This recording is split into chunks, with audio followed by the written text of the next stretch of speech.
Have you ever Googled yourself and were shocked to see your personal information exposed on one of those public listing sites?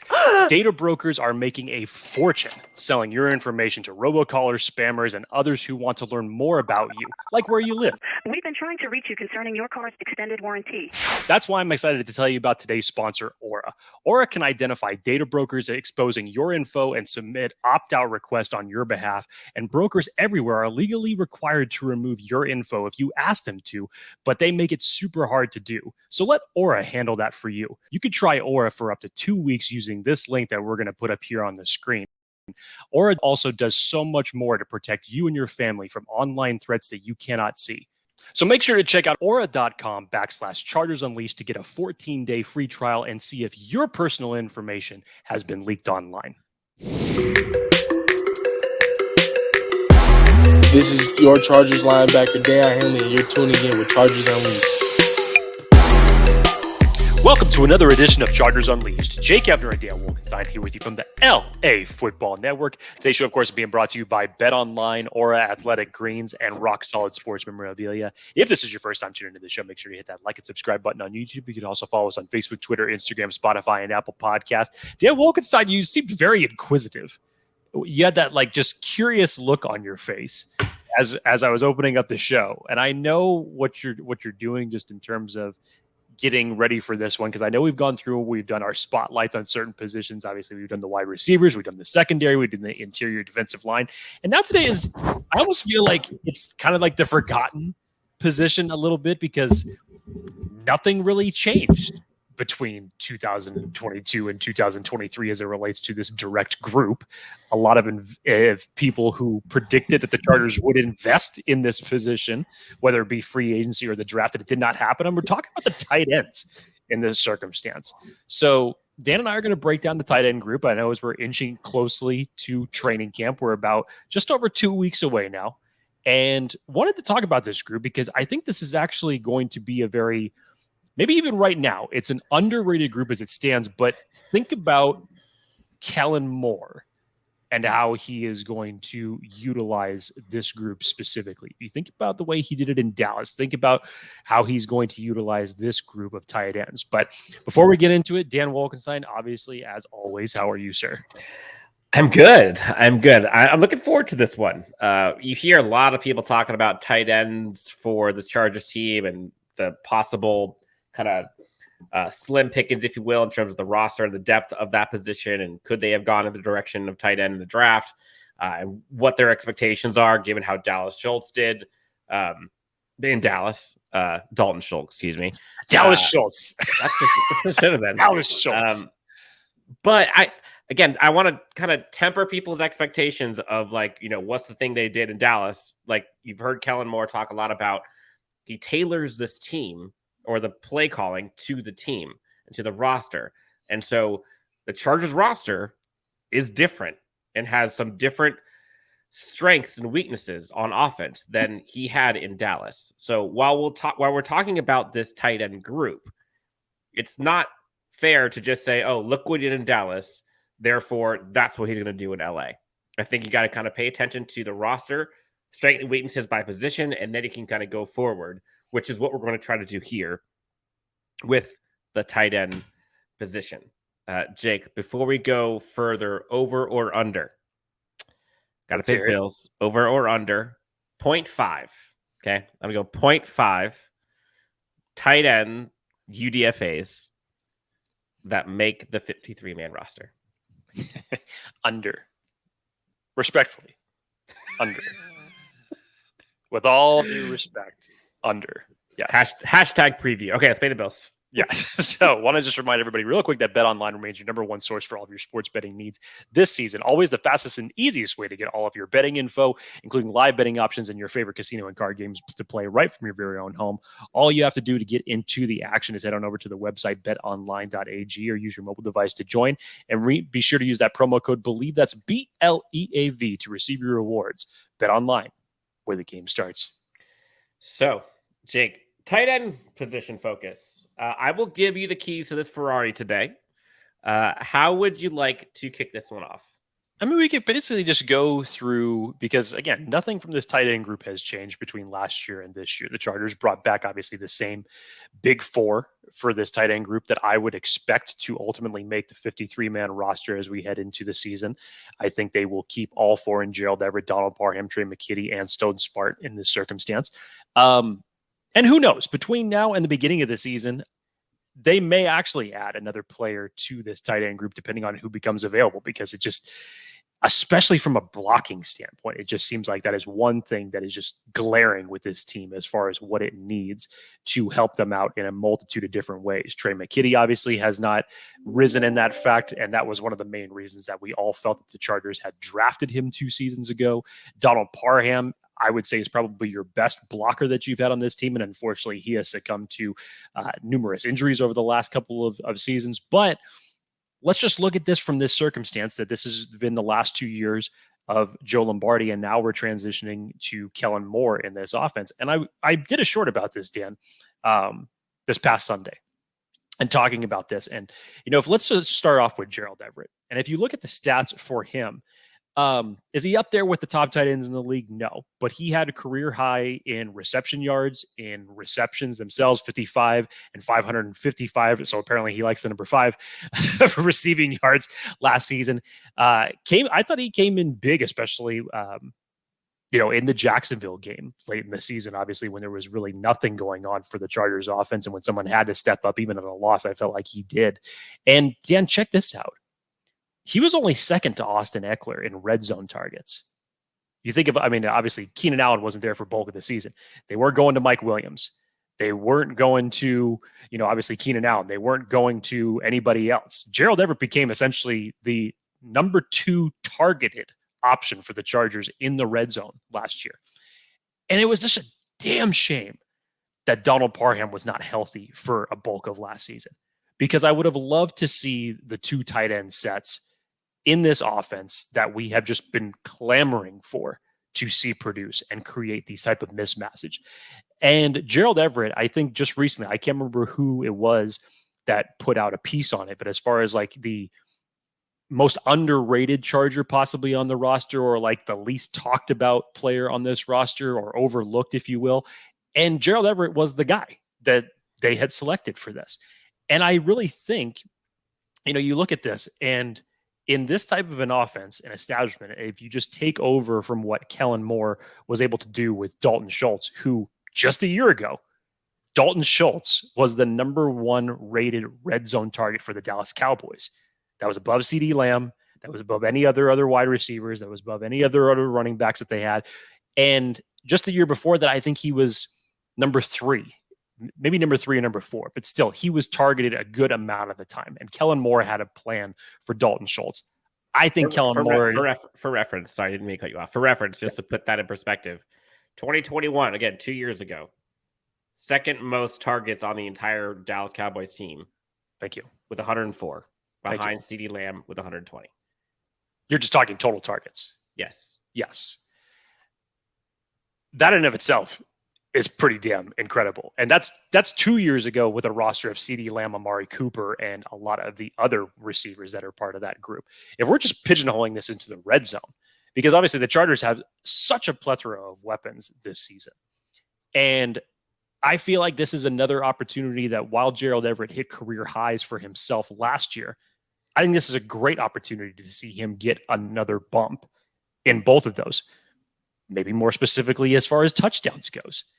I really think that as far as the red zone goes, and Dan, when we were talking about those, let's just call them interesting stats that we went through for the things that the Chargers need to fix heading into 2023, it was their red zone scoring. And I personally think that this tight end group, and if you want to pigeonhole this to specifically Gerald Everett and Donald Parham, I think they're going to be the fixtures to this, and they're going to be a key component to the Chargers putting up more points from game to game. There's a lot there. And it's a lot to unpack with the Chargers tight end group and what it could look like this year and what Kellen Moore does with tight ends. I do agree in the sense that Gerald Everett seems to be slept on by a lot of people. And don't shoot the messenger, but did you know Gerald Everett was a top 10 tight end in terms of targets in the entire NFL last year? You wouldn't have thought about it. You wouldn't put that. it. You wouldn't have put his name with all the big name tight ends in the league. You wouldn't do that. 9th most targeted tight end in the NFL last year. And in terms of production, he had almost the exact same stat line as Dalton Schultz did last year. I think he had 2 less receptions and within 10 yards of him. So I don't think it's really realistic. Now, that's comparing to last year. 2 years ago, Dalton Schultz had a ton, but still, they're not the same player. So as much as people want to like talk about this tight end group being very thin and weak and whatever it is in him, he kind of is statistics wise. And that's with a Lombardi offense. So imagine that with a Kellen Moore offense, where imagine him having more yards per reception. That number could easily go up. Do you think that was more a bulk of Lombardi's system, Dan, or do you think that was kind of by default given all the injuries that had rattled the Chargers offense? I'm going to take an easy way out and say it's probably a little bit of both. There you go. Honestly. But I do think Gerald Everett was a friend of Justin Herbert's last year, especially when Justin Herbert isn't as mobile, when guys are hurt in that offense, when you're going quickly in terms of, letting the ball go quickly after you snap it. Like, there's a reason why Gerald Everett had that much. I mean, realistically, he was around the same yards or same total targets as guys like Tyler Conklin, George Kittle, David Njoku, Evan Ingram. All of those guys around the same area. Now, Travis Kelce, 152 total targets. So he had like 65 more. And again, outlier. He had 33 more. The next closest was TJ Hawkinson, 129. So, like, I think the important question to look at with the tight end focus is, I'm not worried about tight end 1. I've liked tight end 1 here since Gerald Everett came. Same here. I'm worried about what happens underneath that, because we talked about last year, like the Chargers had no production from the tight end group after him. After he was I think he had the next guy had, I think it was Trey McKitty, had 18 targets. Donald Parham had 12 targets. 30 targets combined from your tight end 2 and 3. That's Richard Rodgers. Stone Smart give you another 9 total. 39 combined targets for tight ends 2, 3, 4, and 5. That's what not necessarily concerns me, but someone has to step up. Correct. So, of the guys that we listed, I think it's Donald Parham. I think that they're banking on it being Donald Parham. I mean, I'd say it would have to be Donald Parham. It has to be that guy to step up, Dan. It's just certainly he has the best chance of anybody to do it when you look at the rest of this tight end group. But I just feel like there's so many facets to Donald Parham's game that I just feel are, number one, A, unnoticed, and B, underutilized. And first of all, you just have to figure out, obviously, injuries aside, I get that. I understand what he has gone through over these past 2 years with the horrible concussion, and then early last year in training camp with the hamstring that really just took him away for a bulk of the season. But you got to figure out a way to get somebody who's 6'8" and moves as well as he does into open space. You have to do that, number one. And I believe that you can do that. And you just look back to 2021, while not unbelievable, mind-blowing stats, I felt like that was a setup, because 2020, the year before that, you had him and Jared Clark that were basically sharing the tight end duties at that point in time. And you thought, okay, here comes Gerald Everett. Here comes the decreased drop rate, hopefully, after that. And this tight end group is going to move really well. And I felt just that 2021 was almost a setup season because they wanted to see what if they could build off of 2020. They saw what they had. Donald Parham suffers the unfortunate concussion, and then early last year has the hamstring injury that basically just takes him out for a huge part of the season. And you just never got a chance to really get him back into rhythm after being gone that long. So when a guy has those physical traits, moves like it, I mean, remember what Ladarius Green used to be like for this team. Kind of a forgotten tight end, but very similar attributes, similar height, and could move around with the agility of a wide receiver.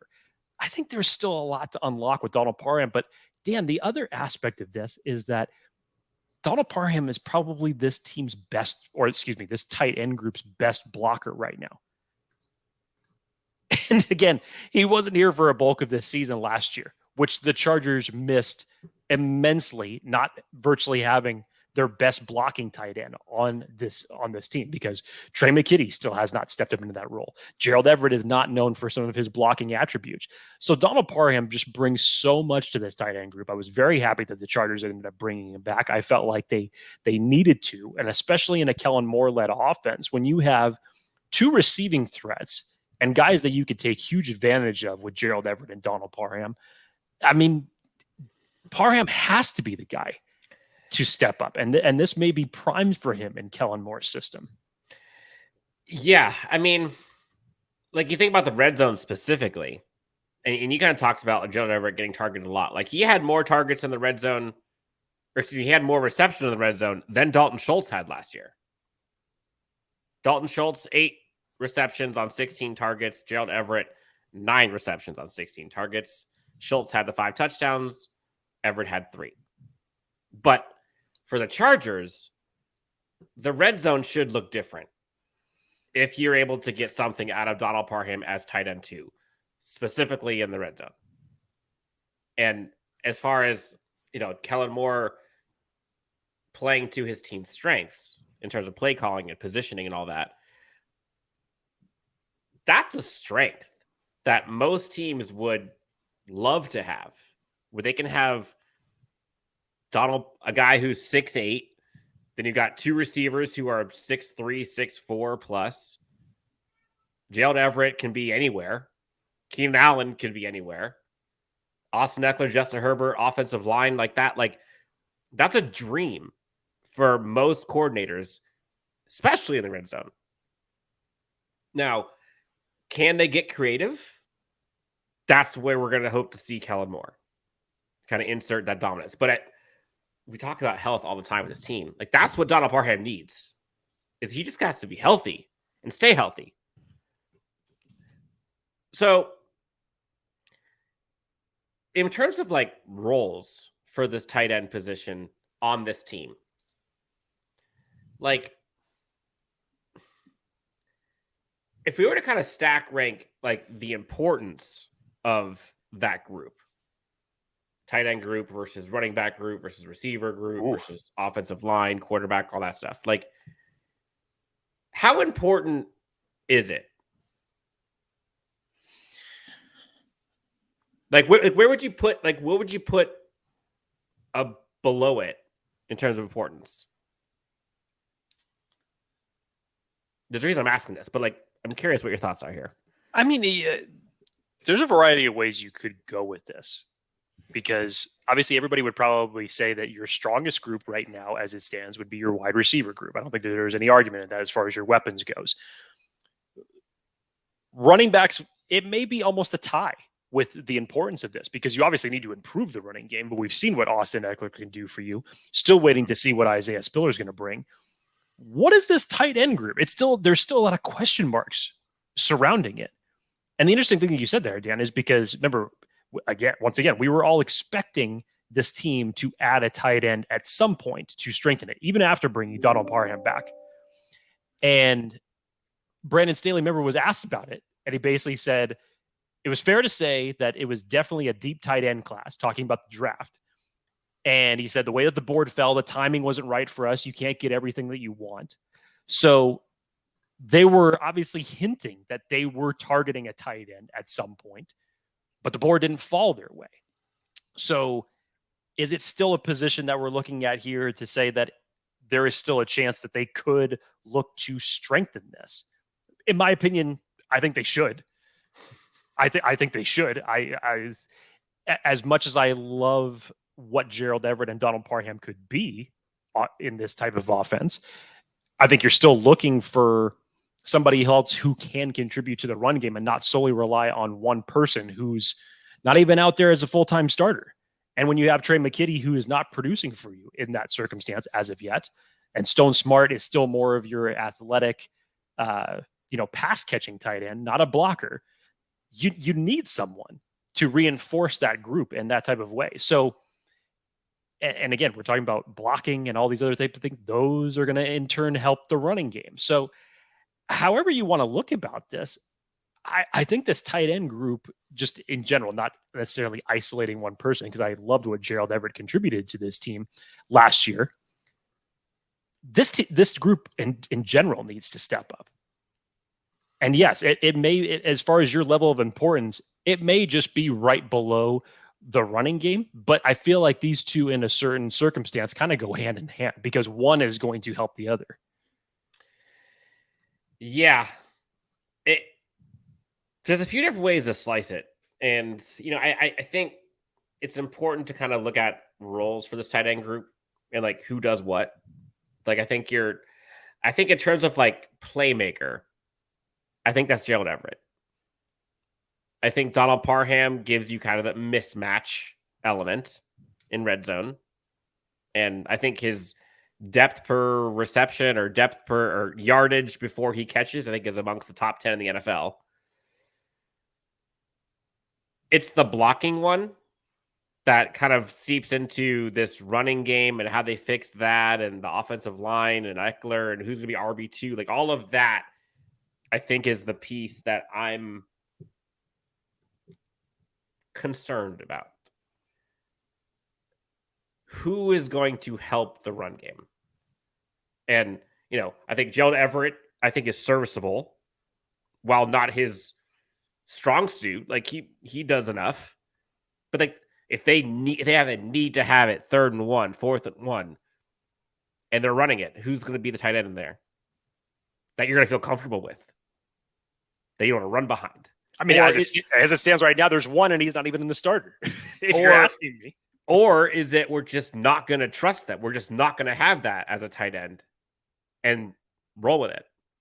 Go a different direction. Go the other way. Misdirection. Throw it. Who knows? Like, I think that's a variable. Now, like Trey McKitty, had a pretty, I would say, did okay rookie year. Not great last year. Need to see more from him, especially in run blocking, especially if that's what you're supposed to be good at. Donald Parham, size alone, I think should be able to improve on that. And Gerald Everett, I don't care if he run blocks, to be honest. Like, it's nice to have, but I want to see him with production.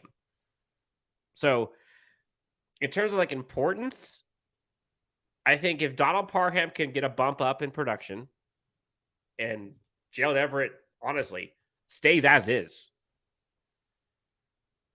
If we can just get something, and I don't care. I honestly don't care who it is. I don't care if it's Trey McKitty. I don't care if it's Camp Moyer. I don't care if it's Smart. I don't care if it's UCLA, UDFA.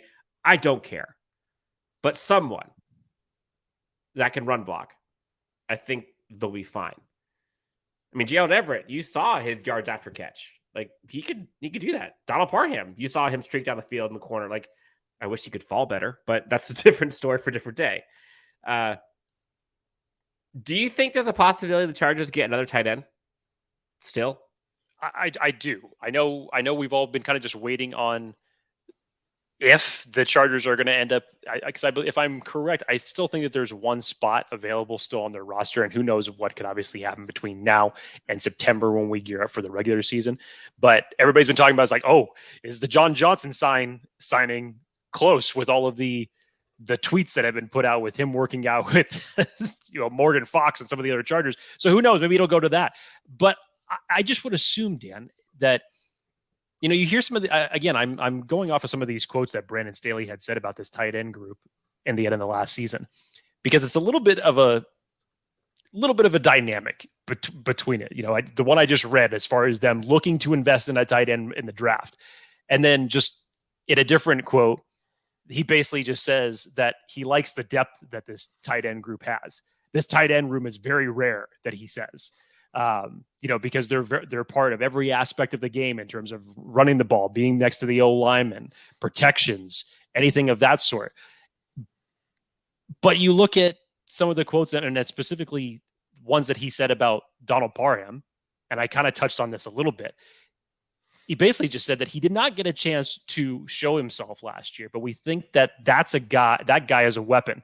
In 2021, one of the reasons that we were such a prolific offense was because of the role that he had in it.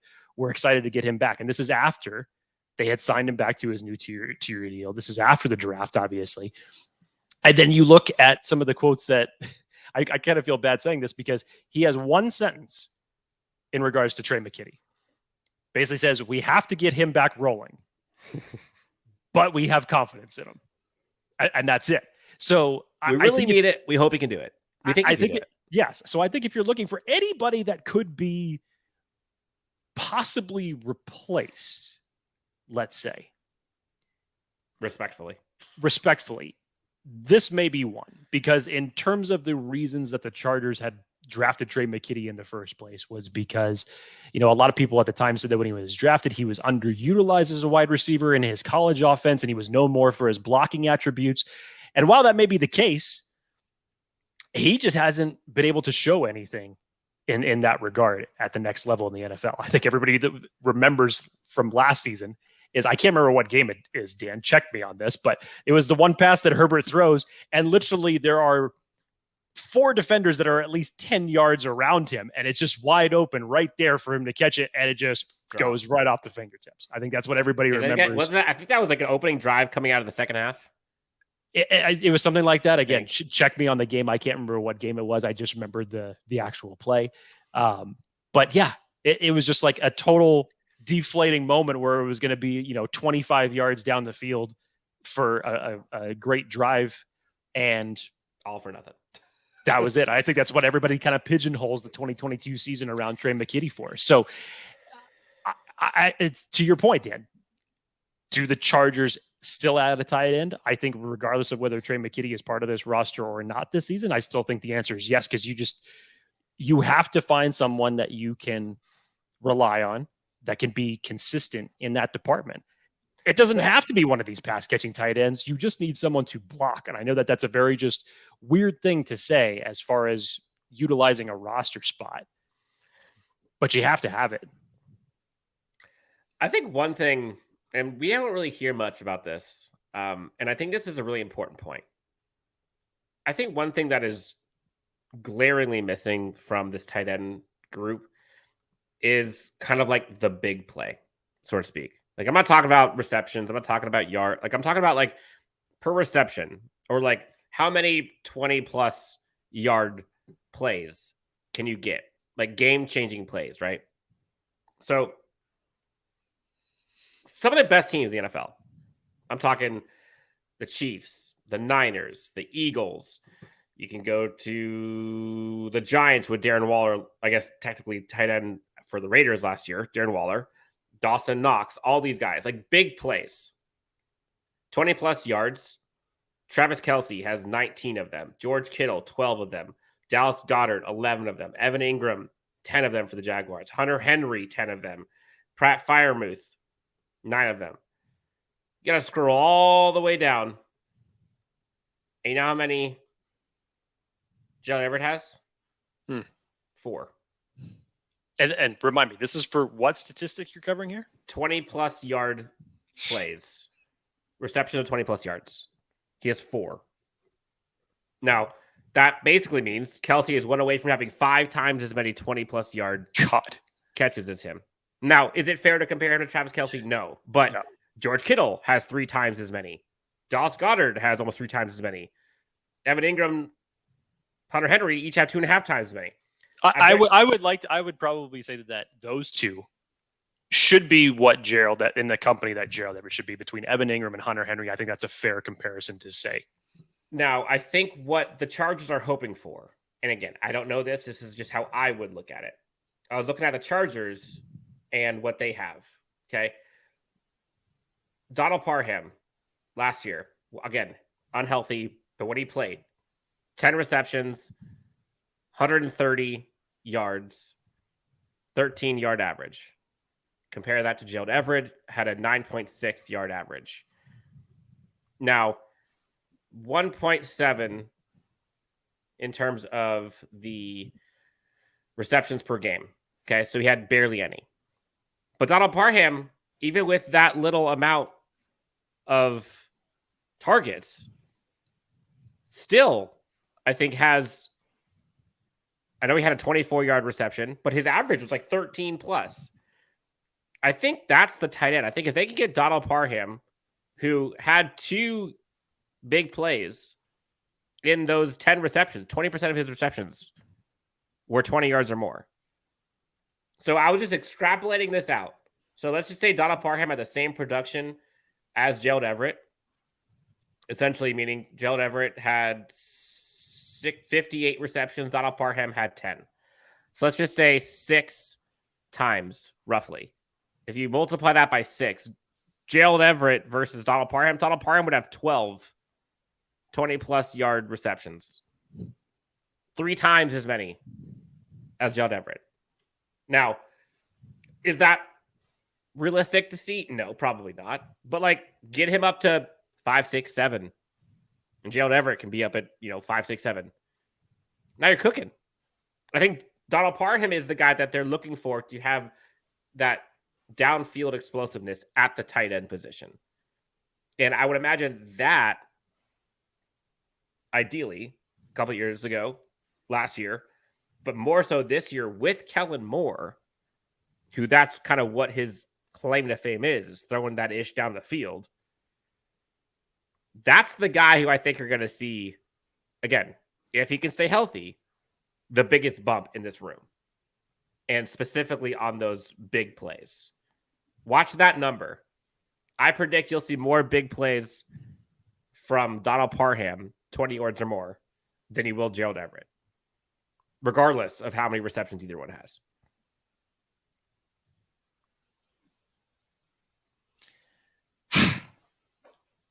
I know there's only one football to go around in relation to this. But they can get 40 more per game if they take away from Eckler.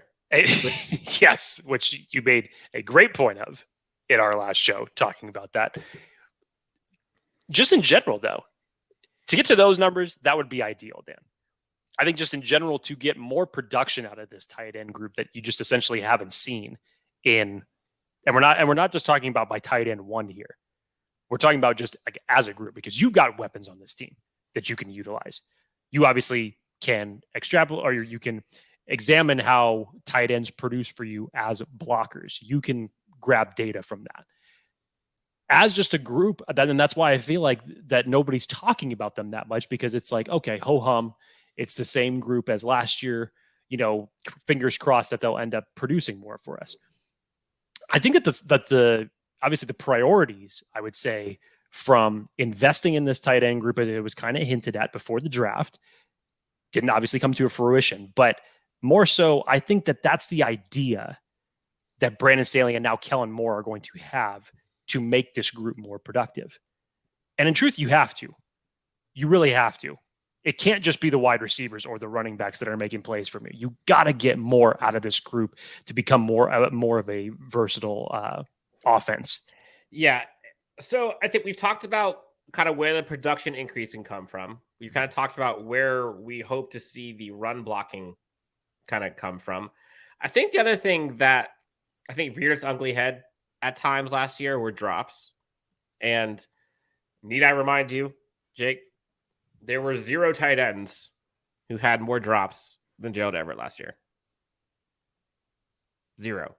Gerald Everett had the most drops in the NFL as a tight end. Now, which is bad, which is weird. Bad in and of itself.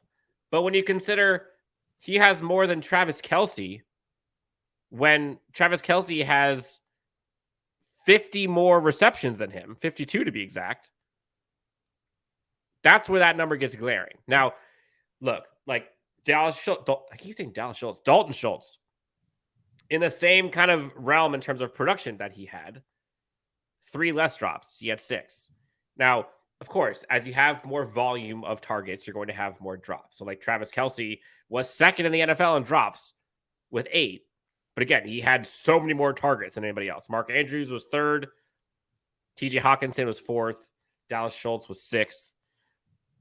You can't drop that many with that few of relative targets.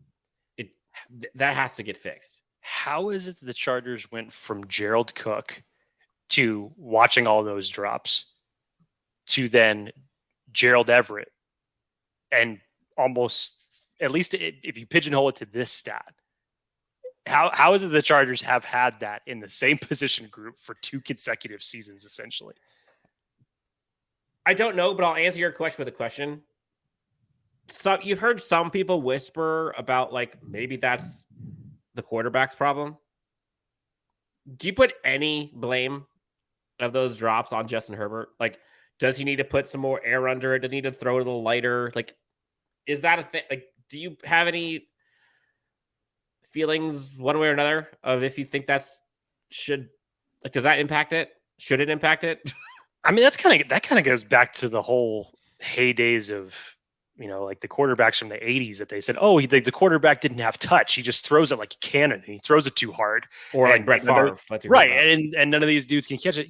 At this level, you got all the technology in the world. It's not like you're just playing with Justin Herbert on Sundays. Like, you're practicing with this guy throughout the entirety of the offseason on a week-to-week basis, preparing for games. Like, that's what makes the difference in game time in the biggest moments for you to make plays like that. You have to do it.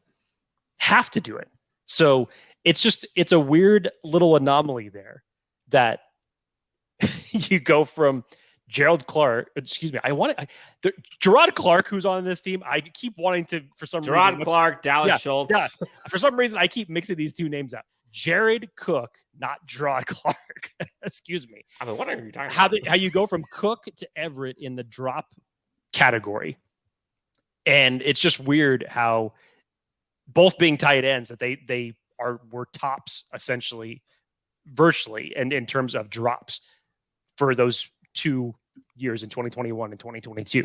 So again, I put the emphasis on it. How are you going to get more production out of this tight end group? And it can't just be your starter. So as you kind of look forward to the 2023 season and what to expect and hope for and predict for this Los Angeles Chargers tight end group, I think some of the kind of key statistics to look for.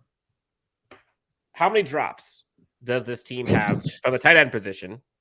That's a sad stat to watch, but you understand why we look at it. Yes. The production of tight end 2, I think, is a big one. Because honestly, I'm not worried about tight end 1. The production of tight end 2. Big plays, number of receptions of 20 yards or more. How many will this tight end group have?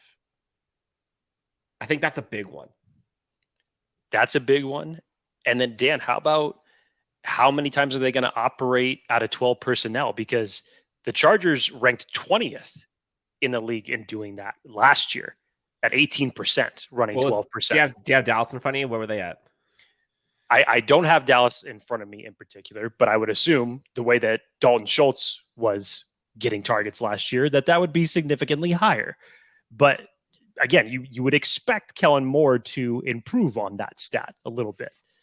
Dalton Schultz, by the way, had the 5th most red zone targets in the NFL. So you're not wrong. Pretty damn good. Number 1 on Dallas in terms of red zone targets. Yes. Any other stats that I think are kind of going to be prevalent? Glaring? Prevalent? It's weird because red zone targets. That's the other red zone targets. Yeah, which I did the short about. I would hope that would take a jump. And again, it was nice that, again, in the mixture of everything, because the Chargers needed to improve their red zone offense in general, regardless of what position we're talking about here. But Gerald Everett was number 2 in red zone targets, just behind Austin Eckler. Did he have the best type of production numbers? No, could have been better. But I would love to see them running 12 personnel more often when they get inside the 20-yard line. I think that's going to help this offense move and score points dramatically. And when you look at that as far as like, okay, any other stats to keep an eye open for? Okay, so you want to say tight end usage, 12 personnel. Okay. Much like what we were talking about with Gerald Everett, you kind of look behind it. It's like we know what Donald Parham could be. He just needs to take that next step. We're done talking about potential. Right. He needs to be utilized better to his strengths, which I would hope that based off of everything we've heard from Kellen Moore, that is going to take place. Now it kind of just relies on health, which I know is just a crappy subject to talk about when we're talking about the Chargers, because it just seems like the run of the mill. Okay, can they stay healthy? If they stay healthy, Dan and I absolutely hate that term.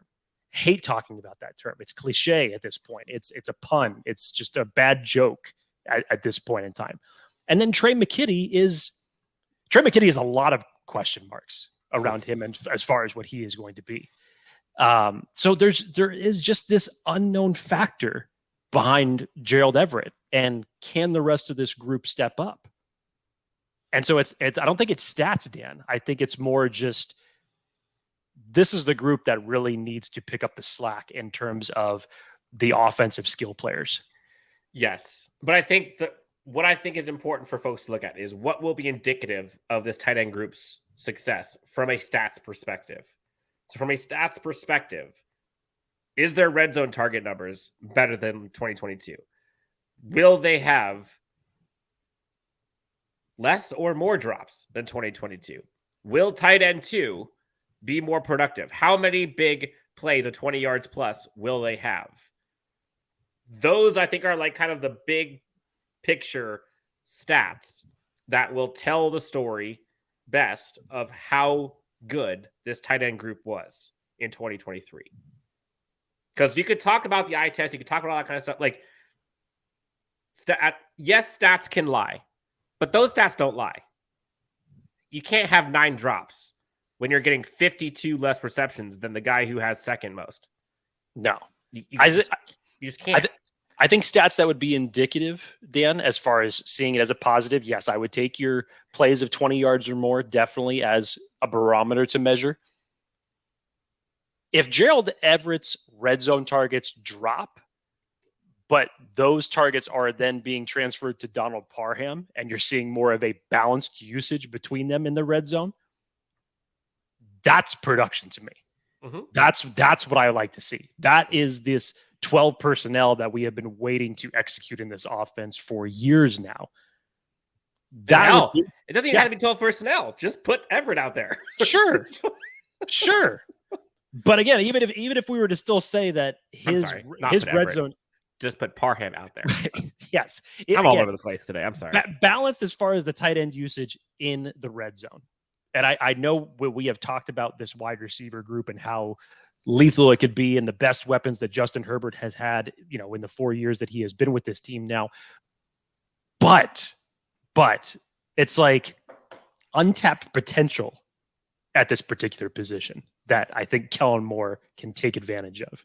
Can Kellen Moore unleash nice pun the Chargers tight end group in 2023? That is the question that I hope we answered on how they can do it. The question is, will they? And what that will look like in 2023. So I think that's going to be the bow on the tight end group. What to expect, what they can improve upon, what they need, roster, free agency. Anything else we want to talk about on this episode before we get on out of here? That covers it, my friend.